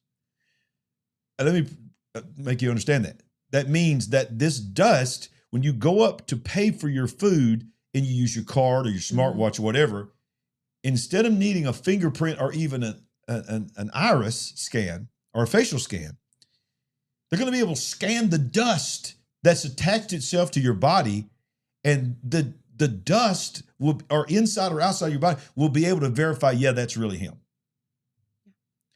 And here's my thing. Wells Fargo patents this? Right. Not ChatGPT or something like that. Wells Fargo? I want to say This is an actual patent. I want to add something to that as well. Let me check one thing real quick. So my question is, it seems odd, you're posing the question, it seems odd that a bank is in the news as bringing this forward. So here's a thought. Maybe they wanted to go that route because it would be less alarming than this idea that smart dust is everywhere and pretty much in almost everything, especially the food. See where you're going. Why would you put the smart dust in the food or some other commodity that you needed to know how much we had and where it is? If this is in the food or maybe building supplies or I don't know, whatever, you could always know where all of those things are. Yeah, and I also see where you're going in the sense that it makes sense to me that you choose Wells Fargo to give the patent to for something that's already been in use all along, and you roll it out as something new being given to an unusual company that you would think this is not right.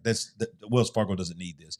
So but you can put it on the books so you can admit if it ever gets exposed, but it's really already in our food, it's already in our air, it's already in the chemtrails, it's already everywhere. Yeah, come on. If they told us how long ago, and we're talking about years, in probably 2 or 3 years, that they're putting mRNA in our food, Okay. Okay. Here we go. You think this was put in there before even that? All right. Read this right here.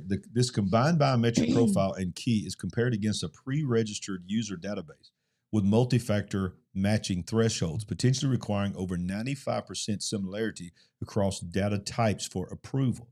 If the data aligns, the system generates a one-time virtual card number and approves the transaction.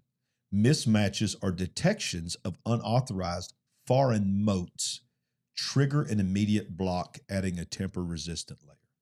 So they're going to spin it, of course, like they do everything else. This is for your good. This is to protect your identity. I can see how things like this are going to be rolled out with AGI and ASI, because AI is going to be so smart, and they're going to say you're going to need something that is next level. Your finger, your face, your eye, it can be mimicked by AI, but we can put dust in your body, and your body can emanate a signal that can only be verified to be in your bloodstream. So AI can't fake that. I can see how this can be spun as, okay, yeah, this is the only way I can secure my money. This is the only way I can keep my house from being foreclosed because somebody's stolen my identity.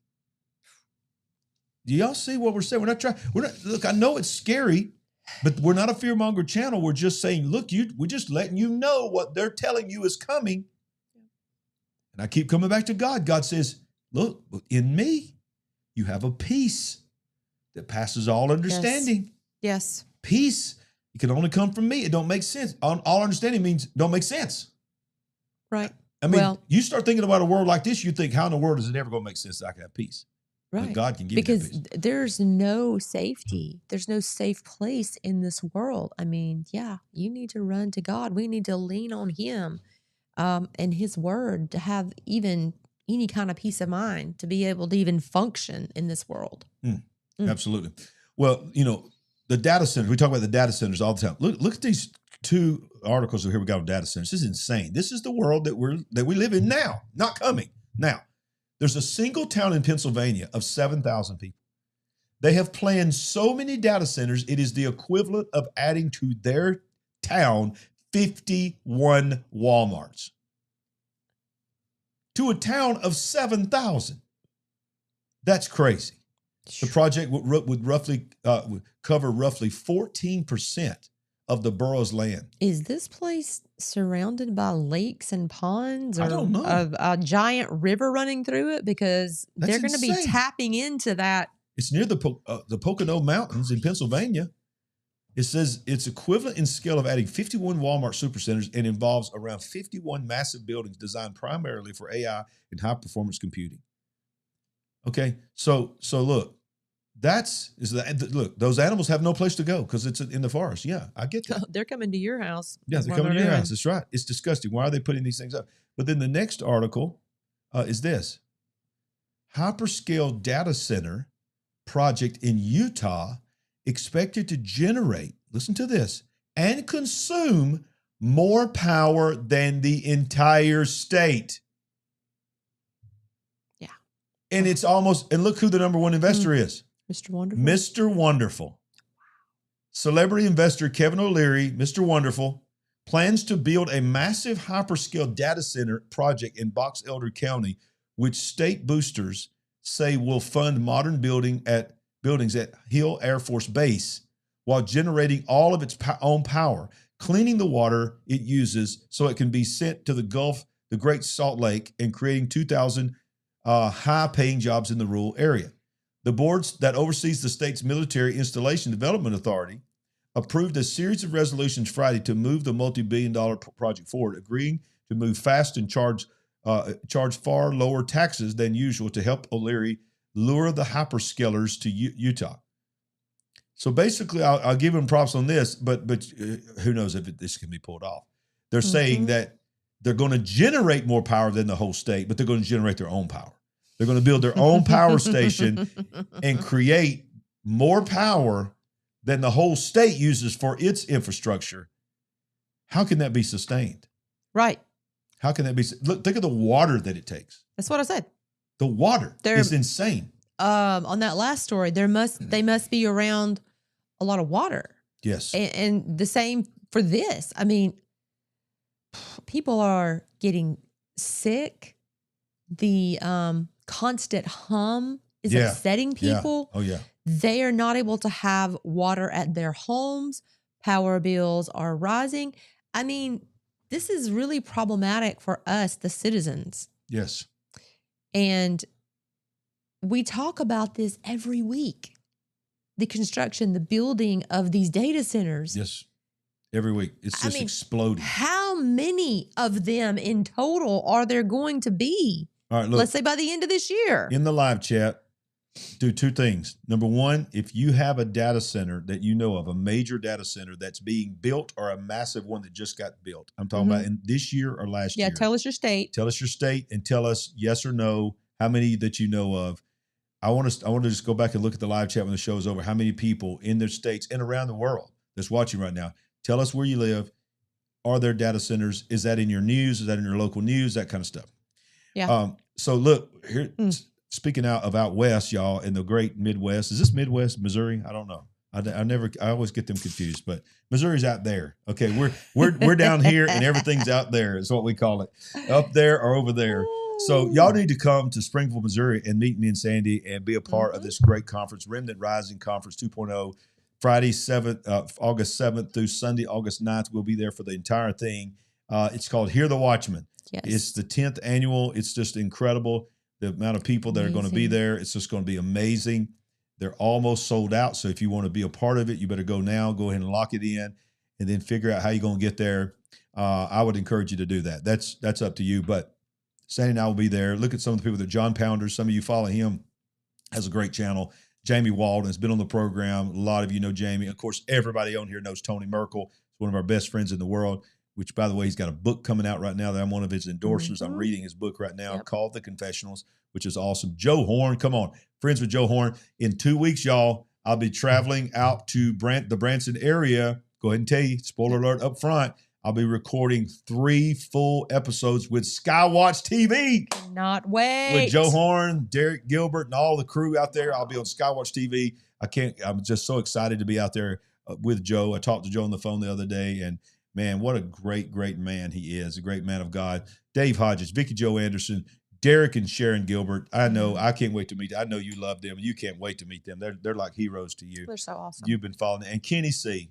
Let me just tell you something. If y'all don't know who Kenny C is, you got to pray for this is one of the greatest men of God I've ever met. It was just a God way that we met. Absolutely. And I want you to go find him on YouTube, find him on social media, follow him. He's a great man of God. He's been battling some health things. And Kenny, if you're watching right now, you got this. God's got you. You're going to be strong. You're going to be there with us to hear the Watchman. And I love you, man. And all the other people that are there. And I'll be there speaking, and Sandy and I will both be there. So we hope that it's a link down below. Hear the Watchman, hearthewatchman.com. All right. I just want to rapid fire some things here. It's been a long time since I fired something from Tim Pool. But yeah, this is just, I'm going to show you this because I just want to show you, this is what the world is talking about. When I'm a pastor and I hear this all the time, why you got to always talk about this kind of stuff? I mean, because the world is talking about it. And that don't mean that I've got to follow the world's guidance. That's not what I'm saying. I'm just saying that we need as believers to have the answer. People are curious about things. Wow, look at this. Well, before you get into that. What is that? Kuna, Idaho, a Meta 960,000 square foot data center. Almost 1 million square feet in this data center. Fully operational sometime in 2026. Oh, there's no telling how many's going to be in that live chat. There's no telling what we're about to read. It's the biggest. And look, Klaus Schwab called it. He called it the last industrial revolution, a bit greater than that's what do you call it? The final one. The fourth turning or something. Yeah. It's it. He said AI is going to be the final industrial revolution. Which, if you look at my book, I've got a whole thing about the industrial revolution, which it's the world's word that it uses when the world gets supernatural downloads from the demonic realm. So look what Tim Pool was talking about. Look at this, guys. How did you miss this one? Second Sphinx buried under sand suggests mega structure below the pyramids of Giza. Oh. Remember when they did that LiDAR or whatever, and they were like, yo, there's gigantic pillars under this thing. What is going on? So let me just, I'm going to interrupt it. I'm going to let it play through. But I want to show you, This is how it's going to be rolled out. There's going to be those that go extreme, and it's going to be fear, fear, fear, fear, fear. And then there's going to be people that are being told to talk about it, but make fun of it. They love to do that. They make it a joke, and they parody it. And when they do that, they're really trying to tell you something, but they're trying to make it funny so they can put the real inside the joke. So they're going to tell you something that you can tell Tim is very intrigued by, but then it gets over into goofiness. But hey, I want to know what you think about what they're about to say here. Of Giza. Remember when they did that LiDAR or whatever, and they were like, yo, there's gigantic pillars under this thing. What is going on? Yeah. What if the pyramid is actually not a pyramid, it's an obelisk? Yeah. Oh, they're actually 8-sided too. What? Not just 4-sided. Yeah, they're 1, like 2, 3, little 4. creases. Oh, really? You might want to fact check me on that, but I have heard that. Oh man! Like went deep into the pyramids. They dug out those heads. I think they were called the Moai in Easter Island. Yeah, And they thought they were just head Easter statues, but when Here, they check it dug out. down, they were bodies as well. This is the conspiracy theory. Yeah. Oh, wow. Oh, it's real. There's a picture. Oh, that proves it. it's true. Yeah, they dug out a part of They're it. making fun. They did. They dug out 17 quadrillion tons of earth and sand, All and then Photoshop. We back know to that. the helicopter to get this photograph. Yeah. It was worth it, though. I'm That's glad a they good. did that. Yeah, it's a good shot. Yeah. Let's use ChatGPT for that. It is interesting, like the European fast. I mean, like the Romans were like obsessed with the obelisks, and they would take them from Egypt and bring them. Like the obelisk in St. Peter's Basilica or in St. Peter's Square is an actual Egyptian obelisk. They just took and put it there. Yeah, there's a lot of materials. They took like all of them and brought it all to one spot. And if you walk around London, there's like 8. I think there's 8 Egyptian obelisks that are just around the city of London that you can go and look at. I'll just tell you guys what really happened because I know the featured people told me. So 10,000 years ago, there were colonists coming to terraform Earth and settle. The colonial government got into a dispute over the structure of governance as they began to terraform the planet. And, I want to call it a civil war, but a conflict broke out between two factions within this colonizing military faction. It was a coup, essentially. The losers were cast down into the Americas, stripped of access to technology, and left destitute. And the survivors constructed these beacons to blast a flare to the home fleet for rescue. They then came, brought them back, and they flew off into the sunset. Half of that story. Now, do you understand that they said that in a joking way? But that sounds just like the narrative that they're going to say. Ancient technologies, ancient beings from other planets were here. There was a civil war between them. Some lost. They got banished to Earth. They became humans. The others, these structures that they built, which were really antennas to speak to the heavenlies, they decided this planet's not worth it. We'll come back and check on them later. And they left and went and terraformed other planets. Do you think they came here from Mars, seeing as how we have that configuration of pyramids on Mars, as well as the thing known as the face that some people, do they not liken it to the Sphinx? Understand, if you're new to our channel, don't freak out. We do not believe in aliens, but we do believe in beings that can traverse through dimensions and through, if they want to go to another planet, they can, because that's in the second heaven. So Oh, we're having a serious conversation? we're having I know you were joking, but we are having a serious conversation. But I got a theory about this picture. I honestly would be shocked if there was on that level of a Sphinx. Obelisk. An obelisk below that. Okay, they're determined they'd find another Sphinx. But listen to this. Here's my theory. This whole thing about when they did the LiDAR and they saw the columns. Was that a cover for the fact that there could have been something like this? Could there be something similar to this underneath it? Is there a city underneath it? Is it buried? Was it buried in the sand because of disaster? Was it purposely hidden? Have we been duped all these years? Have we been asking the wrong question? As the question that we've always asked is, who built the pyramids? Could the real question be, are they even pyramids?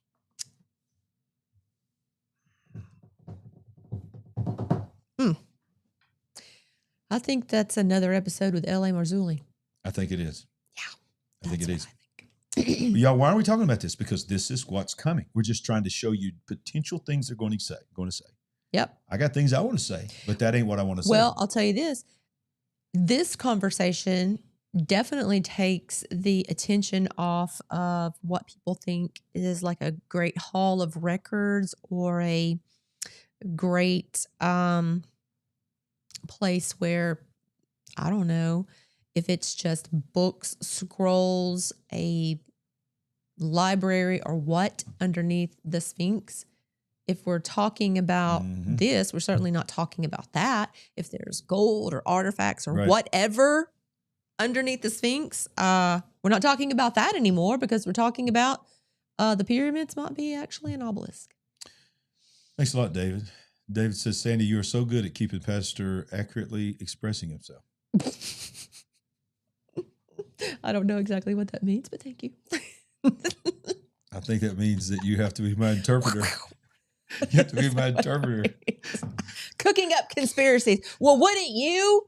Yeah, of course. All right, so this girl right here, listen, I don't know how much I get her on my show, man. I don't know if she's a Christian or not, Christina Gomez, but she's bringing the receipts every single day on UFO disclosure. If you don't follow her, you need to be following her. And she's getting some facts, y'all. And so this is, I think, what, number 13 now that's on the side, 13 or 14 up to Missing now. or unalive. Yeah, we covered this dude last night, but listen to what she says about the latest one. Uh-oh. Questions about the United States legacy program is dead. His name is now public, and the lawmakers pushing for his testimony is calling that death suspicious. Hey, ufologists, I'm Christina Gomez, and welcome back to this episode of UFO News Updates. According to a new Liberation Times report from journalist Chris Sharp, published on April 24th, the late U.S. Air Force intelligence officer Matthew Sullivan was allegedly involved in the legacy UFO program. Sullivan died in 2024 before he could speak with congressional investigators. Congressman Eric Burleson had stated publicly that Sullivan was scheduled for an interview, and then within just 2 weeks of that scheduled meeting, he was found dead. Sources told Liberation Times that Sullivan was directly involved in the technology side of an alleged effort tied to a vehicle suspected to be of non-human origin. He carried out that work for a private corporation operation with a U.S. intelligence agency, although his involvement reportedly began during his service as an Air Force officer. David Grush, the well-known Air Force whistleblower who has been in contact with Sullivan, was helping him come forward. The two men actually served together inside the Air Force. George Knapp and Jeremy Corbell discussed this case on Weaponized this week. Take a listen. You know, you saw Rep. Burleson went out and talked about a suspicious death. And this is a real deal situation here. You know, an individual who was supposed to come testify to Congress, who must have had really good access to the legacy programs, you know, I would assume from a technological standpoint, is dead. Sullivan was no junior analyst. His records placed him at some of the highest and most sensitive institutions inside the U.S. intelligence community. As reported by Liberation Times, he served at the National Air and Space Intelligence Center and the Air Force Intelligence Agency. He deployed to the U.S. Central Command and the United States Indo-Pacific Command as well. His funeral was attended by Major General David Abba, who served from 2021 to 2024 as Director of Special Programs at the Department of Defense Special Access Program Central Office. Abba supervised Sullivan at Langley Air Force Base, and per insights from Liberation Times, Abba described Sullivan as the highest intel lieutenant he has ever met. And that. All right, so this gets very, very interesting. More every week. This is very interesting what James Shrimp Fajitas is saying. Electromagnetic harmonics. I'm looking that up. And as usual, all of this talk, it's terrible. These people, they are, I don't know, abducted, missing, or / confirmed unalived. I mean, imagine all those that they've left behind. Imagine their lives, everything that they had planned and everything going on, you know, stopped or ended. But it always makes me think of our friend Standeo, because he is so in the mix and so tied to Yeah, he'll be on the show soon again. Hopefully. You know, gravitics. Yeah. And he showed me the schematic of the anti-gravity machine that he made. Right. And this is back in the late 60s to early 70s. He's updated it. He's made a new model. Good. He showed me a video of him doing, I forgot how to describe it, but he used a Pepsi bottle and something. He showed me the video of how this thing started levitating. He's recreated this. Amazing. Yeah, Stan Dale. And by the way, for those who wondered, Stan is he's fought a lot of things in his body and his health, and there's been a couple of times that I've tried to get him on and just wasn't feeling well that day. So I want you to know that we still are very close to Stan, and we love him, and we're going to get him back on the show because we need to hear from him right now. Yes, we do. He's a voice right now. Yes, we do. Now this guy here is very well known. Not the first person you see. He's the interviewer, but the guy that you're going to see that he's interviewing is the guy that's out front. What was the Social Dilemma show that we watched that was on Netflix? He was talking about he was a part of the creator of Facebook and how it was a documentary. If you've not seen Social Dilemma on Netflix, you need to watch it because it's this guy is the main one, and he's telling you about it is like a drug that they designed. And he talks about in this interview. You can see here, you can find it yourself, why AI CEOs are building bunkers. Tristan Harris is his name, the guy I'm talking about. This is Chris Williamson's channel, but Tristan Harris is the guy I'm talking about. And he says his co-founder of his company was the inventor of the social media scroll. He was the inventor of it. Wow. He said, you remember the days when Google, you'd do a Google search and then you'd have page 1, page 2, and you'd go through the pages. He's the one that said, why don't we invent something where they don't have to go to the second page, it just automatically scrolls. Well, that's what changed everything. That is what put us where we're at. So now he's on a crusade to tell the world, you have no idea what is coming. And his whole thing is AI is much worse than you think. So let's listen to what he says to this question. Well, what happened was my team at Center for Humane Technology, our nonprofit, we got calls from people inside of the AI labs. So, we were in San Francisco. We know people work at all the tech companies we have for the last decade. And suddenly in January of 2023, this is 10 years later now, I got calls from people inside the major AI labs saying that the arms race dynamic was out of control and that huge leaps in capabilities, this is basically speaking about GPT-4 before it came out, and GPT-4, could pass the bar exam, get very high results on the MCAT, was producing incredibly powerful, like past the SATs, like very powerful AI that suddenly appeared out of nowhere. And this people who reached out to us basically said, this is really dangerous. Will you use your connections in DC, go wake up the world, wake up the institutions, let them know that this is coming because it's not safe what's about to happen.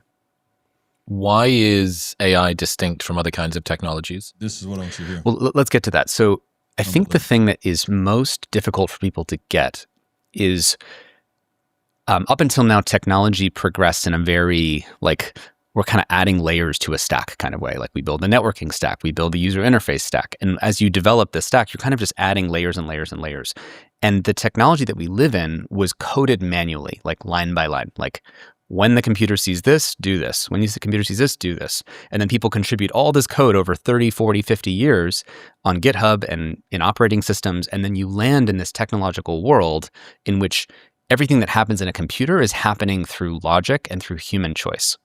What makes AI different is that you're designing and you're not really coding it like, I want it to do this. You're more like growing this digital brain that's trained on the entire internet. And when you grow the digital brain, you don't know what it's capable of or what it's going to do. Right. So think about it this way. Like if I did a brain scan in your brain, could I know from just the brain scan what you're capable of? No. I can see that this part of your brain lights up when you have that thought, but I can't have a comprehensive picture of what is everything that Chris is capable of? Can he do sociopathic manipulation and do better military strategy than the best US generals? From the brain scan, I can't tell that. Maybe you can. But so with AI, we are essentially, when people hear about these huge data centers getting built out, like Facebook's building one or Meta's building one the size of Manhattan, and you ask like, what's going on there? It's like they're building a bigger and bigger digital brain that's what goes from GPT-3 to GPT-4, with more neurons. When you hear the number of parameters of an AI model, that's like essentially the number of neurons in an AI model. And what they found is that the more GPUs and NVIDIA chips you point at sort of growing this digital brain, the more intelligent it gets. And the more it picks up capabilities that we didn't intentionally teach it. Like there was a famous example where you just train it on the internet and then, it's answering questions in English and suddenly it learns how to answer questions in Farsi, like doing in Q&A in a different language. And no one taught it that language. It just sort of learned that on its own. I want to show you that clip because that is the microcosm of the world that we're already in. Yes. That's not coming. We're already in that He world. should have cited some of the examples like, we let two AI spend a little time together, and they created a language we couldn't understand. And we had to turn them off because it got kind of scary. All right, rapid fire. We're running out of time. Rapid fire. Okay. So an AI agent. Let me go back to this first slide here. This is wild. Reddit user says his OpenClaw AI agent texted his ex behind his back. Whoa. Text is this just on his own, on the AI's own. You've viewed Sarah's story 3 times in the last hour, so I text her for you. And she says, what? He says, hey, Sarah, Jake's doing really well. New job, new apartment. This is his ex. Lost 15 pounds. Anyway, he's definitely not looking at your Instagram right now. And he wakes up and he finds out my AI's text for me. NASA is planning to set first ever fire on the surface of the moon. How many people believe that? Planning its first ever fire to show how materials burn in lunar gravity. The study could help protect future astronauts, since some materials considered safe on Earth may become more flammable on the moon. Yep. Rapid fire. And here's why do we have this every week? We have a new version of people raising the dead on AI. Watch this. Now, listen how cheap this is.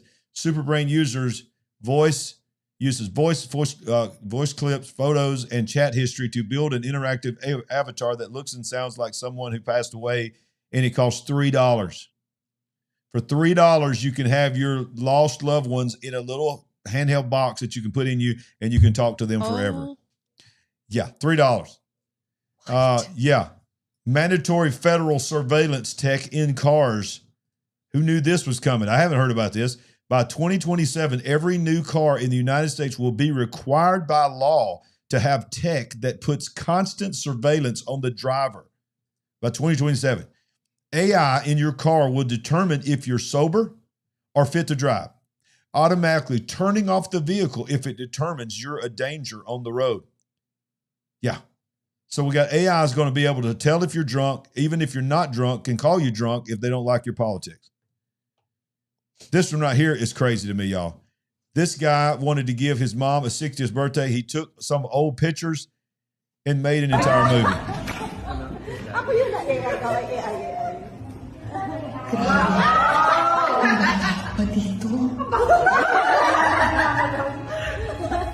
And it goes on to show the entire love story of when she met her husband. She goes back in time. She goes to the streets when she was a kid. All this was made by AI, by the son. I mean, birthday presents will never be the same anymore. And you bring home chocolates, and people be like, why didn't you make me a movie about my life 20 years ago? What kind of son are you? Some present that is. Exactly. Russian scientists make shocking anti-aging drug claim after Putin gives a speech and says humans are going to live to 150. Putin said that.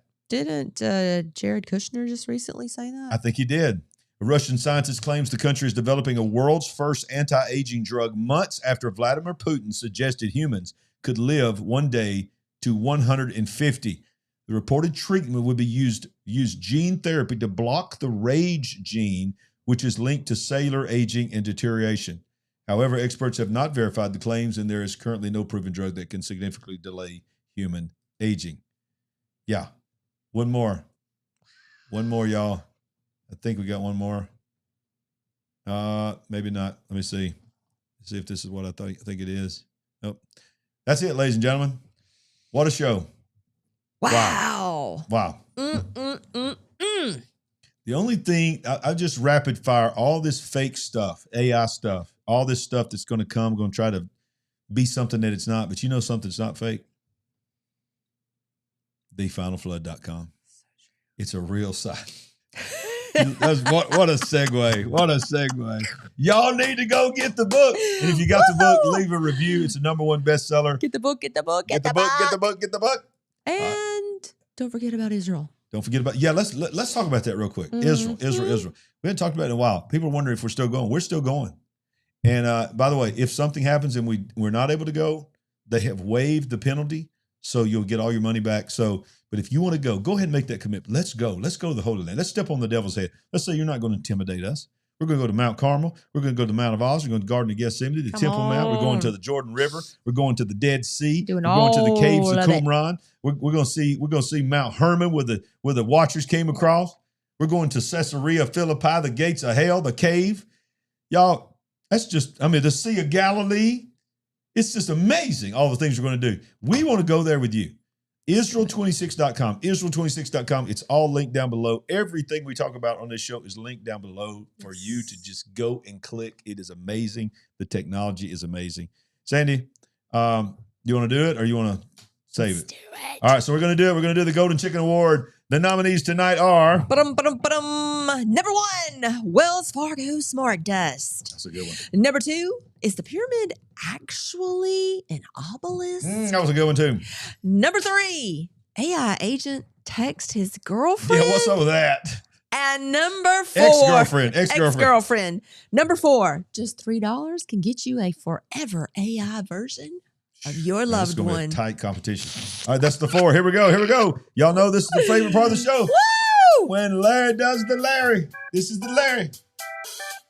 All right, again, number 1, Wells Fargo Smart Dust. Number 2, is the pyramid actually an obelisk? Number 3, AI agent text his ex-girlfriend. And number 4, just $3 can get you a forever AI version of your loved one. Do I get to vote? Nope. You don't get to vote. Okay. To see if I got that smart dust in me and I sneeze on you, do you get my smart dust?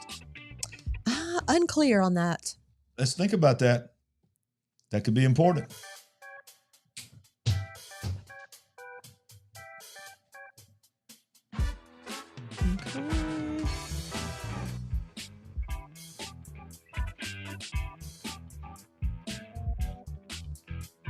I think we've got a clear winner, although we had more variation tonight than what we've been having.